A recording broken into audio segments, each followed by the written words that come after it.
Hey everyone, welcome to this special exam prep explainer. Look, if you are stressing out about your upcoming MGT230 management exam, I just need you to take a deep breath. You're in exactly the right place.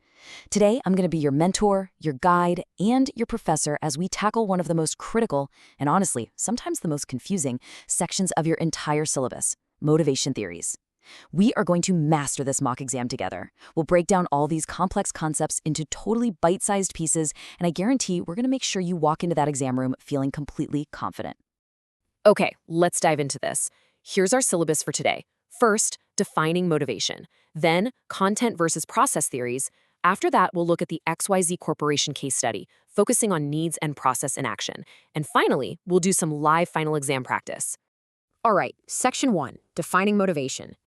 Now, your professor is going to be looking for an exact definition on the test. Motivation isn't just, being pumped up about something. It's actually specifically defined by 3 psychological forces. First is direction. Basically, what is the person choosing to do? Second is effort. How hard are they actually working at it? And third is persistence. So how long will they keep trying when things inevitably get difficult? So if you see a multiple choice question asking for the formal definition of motivation, you've got to look for those 3 keywords: direction, effort, and persistence. Well, those psychological forces have to come from somewhere, right? Actually, they come from 3 primary sources. Let's use a simple analogy here, studying for this exam. If you're studying right now because you genuinely love management and the joy of learning the material is its own reward, that's intrinsic motivation.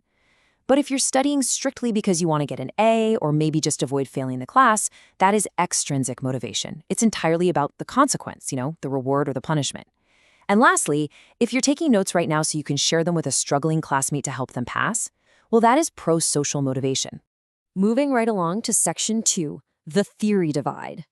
On your exam, you are going to be tested on 4 main motivation theories, and you absolutely must know which category they fall into: content or process. Think of it kind of like a road trip. Content theories are the destination. They ask what motivates us. They focus heavily on the specific human needs we're trying to fulfill, like the need for food, safety, or maybe achievement. Process theories, on the other hand, are how we actually drive the car there. They ask, how can managers actually motivate their employees? They focus on the psychological and managerial steps taken to actually drive that behavior. So, the absolute crucial point here is content is the what and process is the how. Seriously, take a quick screenshot of this master cheat sheet matrix right now. Under content theories, the what, we have Maslow's hierarchy of needs and McClelland's ASV needs. These focus on what humans lack and what they desire. Then under process theories, the how, we have expectancy theory and equity theory. These focus on the cognitive processes and the fairness perceptions that happen right in the workplace. If you can just keep this matrix locked in your mind, you'll easily navigate like half the exam questions. Okay, Section 3, the XYZ case, needs in action. Let's actually put these theories to the test. In your mock exam, there's a major case study about a mid-sized tech company called XYZ Corporation.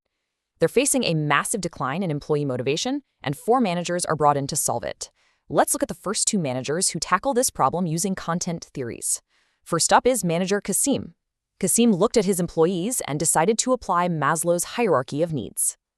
Now, Maslow states there are 5 basic needs, and the lowest level of unmet need is always the prime motivator. I mean, you can't motivate someone with a fancy new job title if they literally can't pay their rent.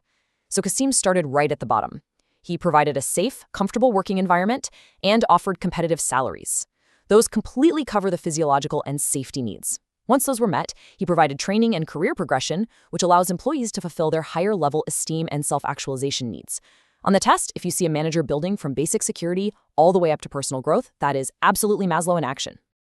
Then we have manager Mohsen.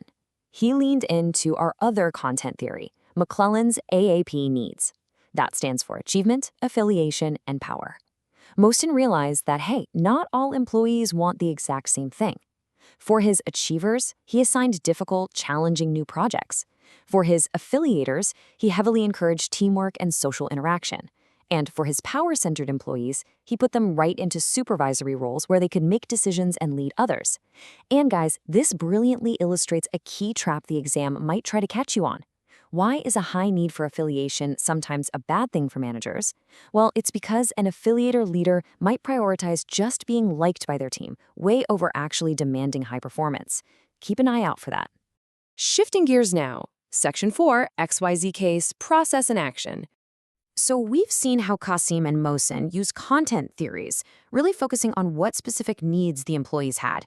Now let's look at the other two managers who used process theories, focusing on how that motivation is actually cultivated. Manager Mohammed stepped in and immediately reviewed the company's compensation packages to make sure they were totally fair and competitive. He guaranteed equal opportunities for everyone. Mohammed is perfectly demonstrating equity theory. Equity theory is all about how people perceive fairness in the balance between their work inputs, so the hours and effort they put in, and their work outcomes, like their salary. Look, if I work 10 hours a day and you work 2, but we get paid the exact same amount, I'm going to be completely demotivated because the equity is completely off. On your exam, the ultimate cheat code keywords for equity theory are fair, equal, and distributive justice, which really just means the fair distribution of outcomes.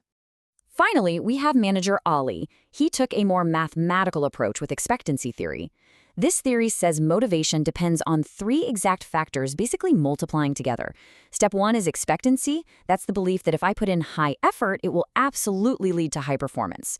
Ali achieved this by giving his team the exact tech and resources they needed. Step 2 is instrumentality, the belief that high performance will actually lead to a specific reward. And step 3 is valence, which is the value the employee actually places on that reward. Think about it. If Ali promises a reward the employees couldn't care less about, the valence is 0, which means the whole motivation equation just drops to 0. And that brings us to section 5, the final exam practice. Okay, you've got the knowledge, you've seen the theories in action. Now we're going to put your brains to the test with a quick, interactive, final practice round using the exact format you're going to see on your MGT230 exam. Before we jump into the questions, review this final checklist. If you can memorize these cheat code keywords, you're going to instantly match the manager's strategy to the correct theory on the test. If you see fairness, think equity. If you see challenging tasks, boom, McClelland. Safe environment, Maslow. Effort leading to performance, expectancy. Got it? Okay, let's go. Here's practice question 1. Listen closely. If a manager focuses on ensuring work outcomes are proportional to work inputs and emphasizes fairness, which theory are they applying? I'll give you a second to lock in your answer. And it's equity theory. I really hope you all got that one. Remember, the very moment you see the word fairness or any talk about balancing outcomes proportional to inputs, your brain should immediately jump straight to equity. All right, question 2. Let's get a little more specific here. A manager assigns an employee to a new, highly difficult project because the employee thrives on overcoming hurdles. Which specific McClelland need is this? Think back to those 3 AAP needs we talked about. If you said the need for achievement, or just achievers, you nailed it. This perfectly validates your understanding of McClelland's content theory. Remember, it's not affiliation because that's all about teamwork. And it's not power. That's about control. Difficult hurdles equal achievement. Simple as that. Okay, one last scenario. This goes way back to test your foundational knowledge from the very beginning of this explainer. An employee shows up to work exactly on time every day, purely to avoid getting a penalty from their boss. What source of motivation is this? The model answer here is extrinsic motivation. Why? Well, because the behavior is driven entirely by avoiding a negative consequence. In this case, that penalty. It's not driven by the joy of the work itself, which will be intrinsic, and they certainly aren't doing it to help others, which would make it prosocial. It's all external. You guys have absolutely crushed this review session, and I know for a fact you are going to crush your exam. But as you pack up your notes and get ready to head into that test, I want to leave you with one final thought to apply what we've learned today to your own life. As you sit down for your MGT 230 exam, ask yourself, are you intrinsically motivated by the deep management knowledge you've just gained, or are you extrinsically motivated simply by the desire for a passing grade? Whatever your source of motivation is, harness it, remember your cheat codes, and go ace that test. Good luck!